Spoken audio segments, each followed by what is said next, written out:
Hola. Bueno, después de un fracaso estruendoso en la publicación vía Instagram de este vídeo, preferí irme a esta plataforma que me garantiza que puedo grabarlo y que puedo dejarlo para que lo disfruten mis seguidores y algunas personas que tengan a bien conversar conmigo. En la tarde de hoy voy a conversar con ustedes respecto a una pregunta que me han hecho diversas personas eh, respecto a una declaración que acostumbro hacer preguntando quién soy, a dónde pertenezco y qué estoy haciendo aquí. Le doy la bienvenida, se están conectando varias de mis amistades, gracias por el respaldo con su presencia. Y esas tres preguntas, quién soy, a dónde pertenezco y qué estoy haciendo aquí, yo comienzo a contestarlas desde la pregunta, ¿cuáles son mis creencias? ¿En qué creo yo? Precisamente se conecta un amigo mío de Panamá, que a quien quiero mucho, Eric Candanedo, y él y yo compartimos un credo, que es el credo de la Cámara Junior, y de hace más de 30 años, pues, ese, esa, ese credo me ha acompañado en mi quehacer.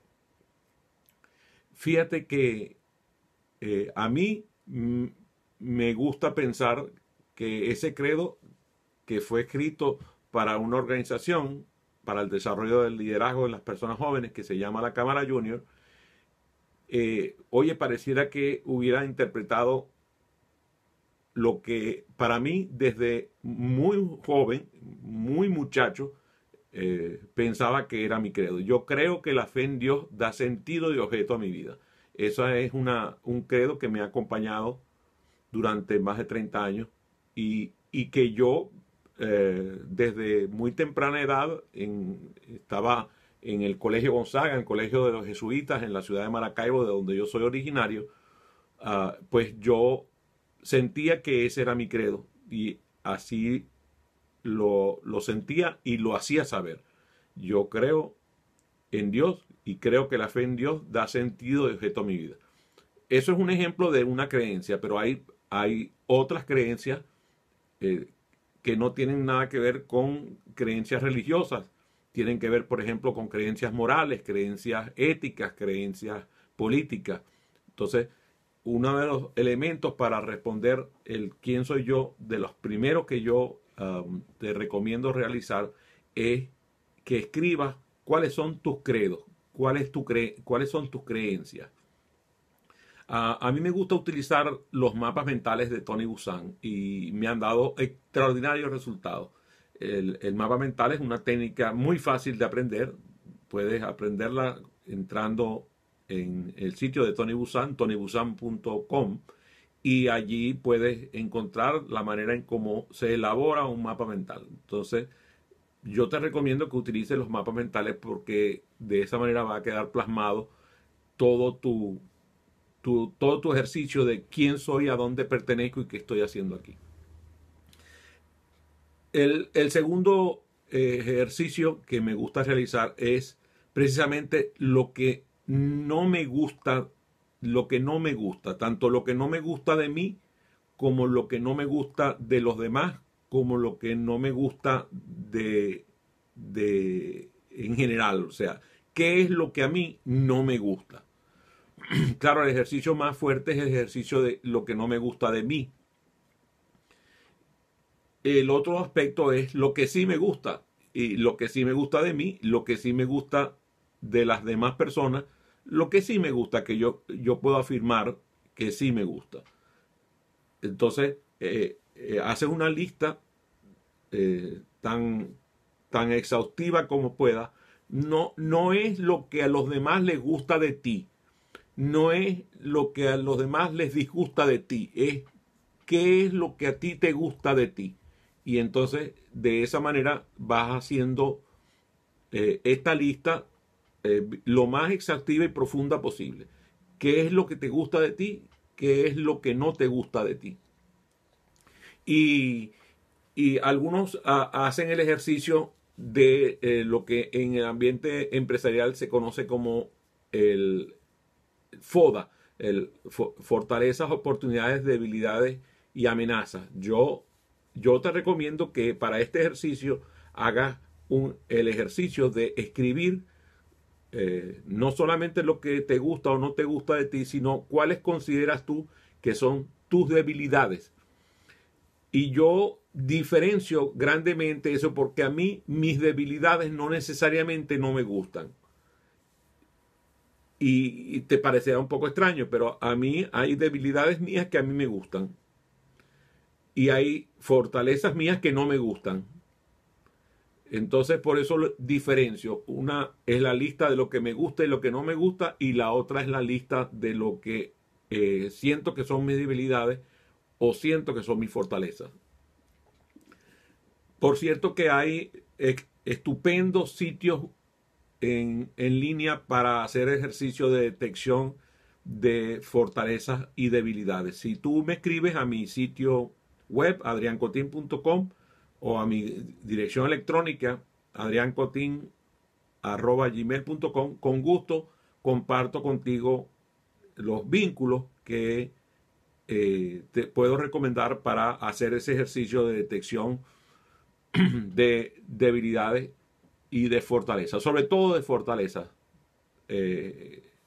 Creo que al identificar tus fortalezas, tus debilidades empiezan a perder fuerza. El otro ejercicio poderosísimo por demás que yo recomiendo es realizar tu biografía personal, tu historia personal. ¿De dónde vienes? ¿Qué es lo que tú estás siendo y por qué? Y escribe quiénes son tus antecedentes, quiénes son tus descendentes, dónde naciste, qué día era, qué hora era, qué pasaba, qué sabes tú respecto a tu nacimiento, y escribir tu biografía lo más fidedignamente que tú consideres conveniente. Gracias, Verónica, por ese comentario. Estoy siempre queriendo compartir contigo y con mis socios de aprendizaje lo que a mí me ha resultado. Entonces, los dónde, los cuándo, lo que tiene que ver con tu educación primaria, lo que tiene que ver con tu educación universitaria, tu educación avanzada, lo que tiene que ver con tu educación fuera de lo que son los ambientes formales de aprendizaje, ese proceso de identificar todos los elementos que tienen que ver con tu historia laboral, las anécdotas laborales, tanto complicadas como graciosas que han ocurrido. Ese ejercicio de escribir tu biografía, yo juzgo que es vital a la hora de definir quién soy, a dónde pertenezco y qué estoy haciendo aquí. Y los resultados que yo he vivido en mi vida personal, gracias a hacer ejercicio de la biografía, que yo, por cierto, recomiendo redactar tu biografía varias veces durante tu vida. Y no me refiero a editarla, no me refiero a reconstruirla o adicionarla, sino a volverla a escribir. Ese ejercicio a mí me resulta esclarecedor y a veces aparecen aspectos en mis nuevas biografías que nunca habían aparecido en las anteriores. Y no me refiero a que han ocurrido en el lapso entre una y otra, sino que detecto elementos de mi biografía que no había observado desde el observador que era cuando escribí la versión que antecede o las que anteceden. Entonces, realizar esa historia, incluso hablar sobre el primer amor, la primera decepción amorosa, las travesuras que tú recuerdas de tu infancia o que te contaron que tú realizabas durante tu infancia, los hechos que te definen como la persona maravillosa que tú eres hoy. O sea, escribir esa biografía yo juzgo que es importante y además te permite un ejercicio que a mí me ha funcionado de maravilla, que es construir mi árbol genealógico. Me refiero a no hacerlo por simple orgullo, por andar viendo si tú tienes un antecedente de la realeza o un héroe o alguien así, tú sabes, extraordinario en la historia, sino para precisamente identificar de dónde tú vienes. Como dice Arthur Haley en su libro Raíces, el que sabe de dónde viene, sabe a dónde va. Y entonces identificar de dónde tú vienes y escribir quiénes son tus padres biológicos, tus padres putativos, tus padres adoptivos, lo que sea tu caso. Hay personas que tienen un nombre para cada uno de los que acabo de describir. Tienen un padre biológico, tienen un padre adoptivo, tienen un padre putativo. Eso va variando según la historia. Y me refiero también, claro, a padre y madre. ¿Quién es tu madre biológica? A lo mejor incluso puede ser que tú no conociste a tu padre biológico o no conociste a tu madre biológica, o a los dos también. Entonces, ¿quiénes son esas figuras paternas que tú tienes identificadas en tu historia? Y lo que dije antes, los padres putativos. También pasa con los hermanos. A mí me decía esta tarde cuando conversaba sobre este tema que a mí me hace mucha gracia cuando alguien se refiere a sus hermanos como sus medios hermanos, así como si tuviera la mitad de un hermano. A mí me gusta pensar que todos mis hermanos son mis hermanos. Y yo tuve un solo hermano de padre y madre que se llamó Armando José, a quien amé profundamente y me acompañó y me sigue acompañando hoy, ahora en espíritu. Pero si hubiera tenido un hermano porque hubiera sido adoptado o una hermana porque hubiera nacido como pasa conmigo, pues en mi caso yo soy divorciado de mi primera nupcia y tengo hijos de mi primer matrimonio y tengo hijos de mi segundo matrimonio. Y yo he buscado que toda la vida mis hijos se reconozcan como hermanos, nada de medio hermano. Ese adjetivo a mí no me hace mucho sentido. ¿Es hermano o no? Y hay personas incluso a quien yo declaro que tenemos una amistad tan fraterna que llego a describirlos como hermanos míos. Nombro para no herir sentimientos a mi querido compadre Juan Carlos Ornespini, que yo lo considero mi hermano. O sea, hemos sido amigos durante décadas. Además, es el padrino de mi hijo mayor, Adrián Antonio, y es una persona maravillosa, extraordinaria. Yo considero que es uno de los hombres más preclaros que yo conozco, y he tenido la oportunidad de compartir con él, y es un ser humano extraordinario. Entonces, para mí, yo tengo una amistad fraterna con él. Yo lo considero mi hermano. Lo mismo ocurre entonces con otras personas durante mi vida a quien he hecho hermanos por decisión, una amistad extraordinariamente cercana. Esa lista, por cierto, esa lista de relaciones con amigos también es bastante recomendable escribirla. Por cierto que hay gente que declara que dejó de ser mi amigo, y yo creo que aprendí con uno de mis compadres que quien una vez dejó de ser amigo nunca lo fue. El que es amigo y ya no deja de serlo. Entonces, el amigo que se fue porque dejó de ser amigo no fue nunca amigo. Entonces, hacer una lista de esas amistades es valiosísima, además porque empieza, a mí por ejemplo, que me encanta conversar con mis compañeros de la primaria, y gracias a Dios tengo las listas de clase y la mayoría están vivos, así que tengo la oportunidad de conseguirlos alrededor del mundo y llamarlos por teléfono, saludarlos personalmente. Y me encanta cuando nos hemos conseguido, cuando hemos hablado por teléfono, esos amigos de la infancia y de la adolescencia que quizás no nos volvimos a ver. Es bueno listarlos porque tienen una gran significación. Y también las relaciones sentimentales. si estamos hablando de ejercicios para saber quién soy, a dónde pertenezco y qué estoy haciendo aquí. Gracias por la pregunta. Así es. Gracias, Verónica. Entonces, esa lista de relación de amigos y de relaciones sentimentales es valiosísima en este ejercicio de determinar quién soy. Y yo lo recomiendo ampliamente realizar esa lista. Otra actividad que a mí me gusta es describirme cómo soy físicamente. Quién soy en lo físico. O sea, y aprovecho para saludar a mi querida Elena Araujo, que me deja un corazoncito que me hace recordar siempre el afecto que le tengo. ¿Cuál es mi estatura física? ¿Cuál es mi peso? ¿Cuáles son el color de mis ojos? ¿Cómo es mi piel? ¿Cómo es mi cabello?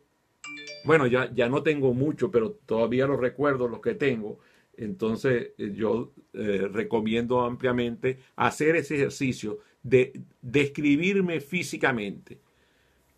Algunas de estas conversaciones que estoy teniendo conmigo mismo, yo las reboto con gente alrededor de mí, ya sea en mi caso mi esposa, mis hijos, porque a mí me gustaría que ellos me digan si esas creencias que yo digo que tengo, las tengo de verdad, si ellos sienten que esa creencia de verdad la tengo y si soy congruente con esa declaración que yo hago acerca de mi creencia. Por otro lado, por ejemplo, también con mi historia. A veces nosotros tenemos una historia que alguien nos contó cuando éramos chicos y nosotros no nos la creímos. Pero revisando con nuestros parientes, familiares, con amigos de la familia, cosas de esas, te damos cuenta que todo era una fantasía, que te habían dicho una cosa que no era y que te estabas queriendo un cuento que nunca existió. Y a veces esa aclaratoria es maravillosa. Y claro, tienes que contrastar e ir sacando tus propias conclusiones para elaborar tu historia. También verificar, por ejemplo, a veces el tiempo y la distancia son esponjas para la memoria y hay personas de tu historia que tú has olvidado, no porque no tengan impacto en ti, no porque no las recuerdes, sino porque se te olvidó. Como dice la canción, se me olvidó que te olvidé, a mí que nada que se me olvida, ¿no? A mí que nada se me olvida. Es que la distancia y el tiempo son esponjas para la memoria. Entonces, verificar con tu entorno cuál es la realidad de este ejercicio maravilloso que es determinar quién eres, a dónde perteneces y qué estás haciendo aquí y cómo todo esto, lo que te gusta, lo que no te gusta, las debilidades, las fortalezas, tú las vas verificando. Tú le preguntas a tu coach, le preguntas a tu facilitador, le preguntas a tu familiar, mira, tú piensas que esta fortaleza que yo defino como tal, la poseo, o qué opinas sobre esta debilidad que yo declaro que tengo. Y mira, me salió esto en una evaluación que realicé. ¿Qué piensas al respecto? Y sacas tus propias conclusiones, pero conversándola con gente, sobre todo con gente que te tenga amor. Porque el que te tiene amor muchas veces te lo puede expresar de una forma distinta a la que tú lo estás percibiendo. Otro paso fundamental en esto es la escritura acerca de los logros. ¿De cuáles son tus logros? Me refiero a tus cualidades, tus logros profesionales, tus logros académicos, tus logros deportivos. Esta semana, el jueves, tuvimos la oportunidad de conversar con Luis Angarita, un extraordinario facilitador y conferencista, y hablaba sobre liderazgo y deporte, y él hablaba sobre unos jóvenes venezolanos extraordinarios, jugadores de béisbol que han sido reconocidos por los equipos de grandes ligas, convocándolos a jugar en sus divisas por su extraordinario desempeño, y que ese logro deportivo pues prácticamente les está abriendo unas puertas y unas ventanas de oportunidades extraordinarias. Entonces también los logros deportivos. A veces hay logros que nadie percibe como tal. Por ejemplo, escribiste un ensayo, escribiste una poesía, escribiste o el prólogo de un libro para alguien, algo que tenga que ver con la realización que tú reconoces como un logro. No es lo que dice fulano que es un logro, no es lo que dice el público que es un logro, es lo que tú sientes que es un logro extraordinario. Y claro, si hablamos de logros, también tenemos que hablar de fracasos. O sea, ¿cuáles son los fracasos que has tenido durante tu vida? Y esa lista de fracasos, hacerla con conciencia, no para revivir y meter el dedo dentro de la llaga para que te haga sentir el sufrimiento. No, no estamos hablando de eso. Estamos hablando de hacer la lista de fracasos con mira a reconocerlos, saber que están allí, porque tú aprendiste mucho de esos fracasos, espero que así sea. Y si no es, quizás este ejercicio te puede abrir un espacio para que te des cuenta que tienes mucho aprendizaje que obtener de esos fracasos que lograste en tu vida. Fíjate que contradictorio, ¿no? Los fracasos que lograste en tu vida. Y ahora, por ejemplo, hemos visto mucho en las entrevistas laborales que le preguntan a los candidatos cuáles son los fracasos más singulares que han tenido en su vida laboral o incluso hasta en su vida personal. Oye, es un ejercicio bien interesante si se hace con autenticidad. Ya vamos cerrando, pero no quiero dejar fuera de esta lista las áreas de conocimiento que tú posees, que tú sientes que posees. Y hemos hablado durante los pasados años acerca de inteligencias múltiples, hemos hablado de bilateralidad hemisférica y de estilos de aprendizaje. Yo estoy hablando aquí de cuáles son las áreas de conocimiento que tú manejas. Y tú puedes agarrar toda la lista de las inteligencias múltiples y decir, perfecto, mira, yo siento que de mi inteligencia verbal lingüística yo poseo este y este y este conocimiento. En la matemática poseo este y este y este conocimiento. Hacer un inventario de conocimientos. Y ese inventario de conocimientos luego te vas a sorprender gratamente porque vas a tener un acervo de enormes y además unas posibilidades extraordinarias de expandir el conocimiento. Y ya por último, podemos empezar a decir que cuáles son tus aficiones, cuáles son tus hobbies.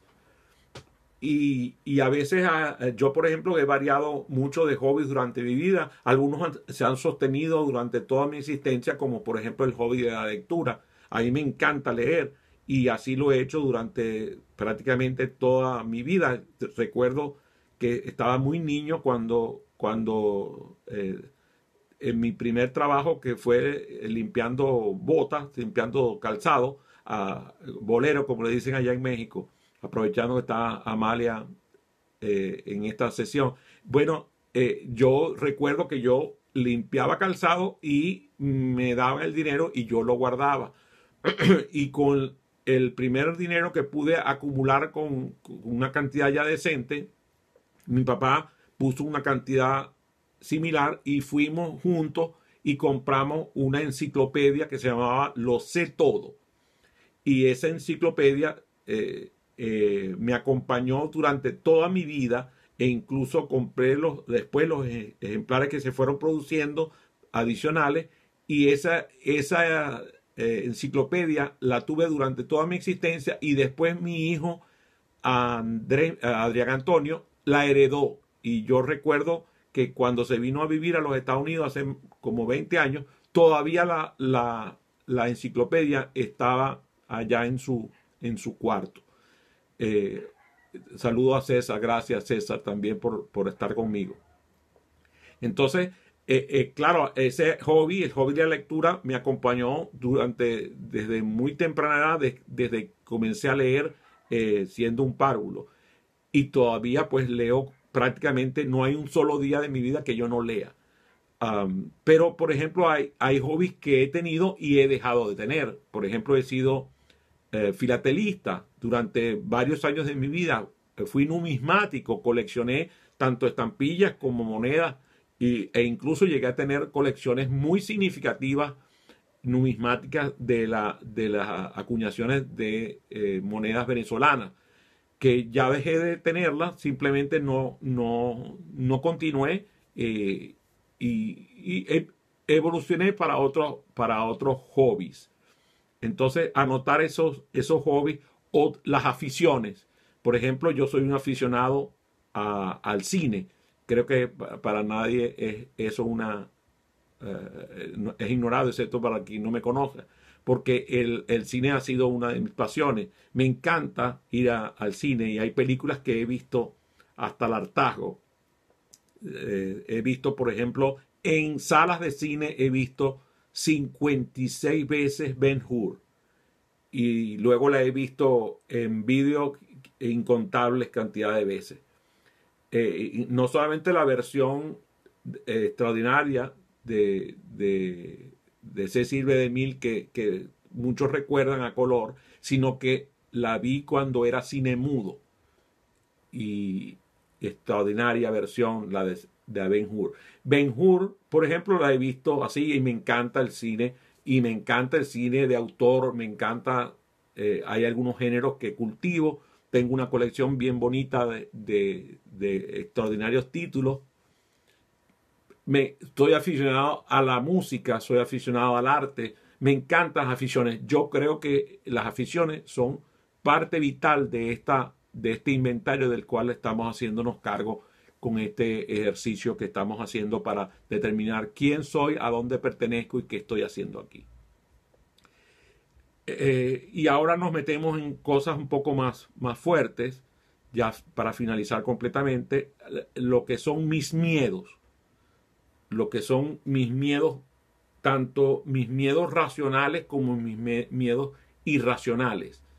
Por ejemplo, ahora que he vivido algunas circunstancias complicadas de mi salud, tengo miedo a exponerme al sol, porque el sol con los inmunosupresores afectan mi piel en general. Y entonces, bueno, tengo un miedo a exponerme al sol, que es bastante complejo porque a mí me gusta salir al aire libre. Y claro, se pueden imaginar la contradicción entre el deseo de estar expuesto al sol y el no poder hacerlo por riesgo a mi salud. Y los miedos irracionales también. A veces nos damos cuenta que tenemos, por ejemplo, miedo a algunos insectos que es completamente irracional porque no tiene nada que ver con su poder de hacernos daño. Pero bueno, desarrollamos ese miedo irracional hasta que lo resolvemos. Hacer esa lista de miedos racionales y miedos irracionales también es parte de este ejercicio. Y por último, las esperanzas. ¿Qué es lo que yo deseo, espero y tengo esperanzas en mi existencia? Hacer esa lista de esperanzas. Por ejemplo, yo espero que de mi trabajo como facilitador surja un espacio de felicidad para mis socios de aprendizaje. Eso es parte de mi misión. Y tengo la esperanza de que cada vez que realizo una actividad como esta, con que haya alguien que me escuche y alguien que me atienda y se interese, yo me doy por satisfecho. Así que este ejercicio lo hemos realizado juntos y lo dejo grabado para que algunos lo puedan revisar si es su gusto. Nos vemos, como siempre, en el espejo.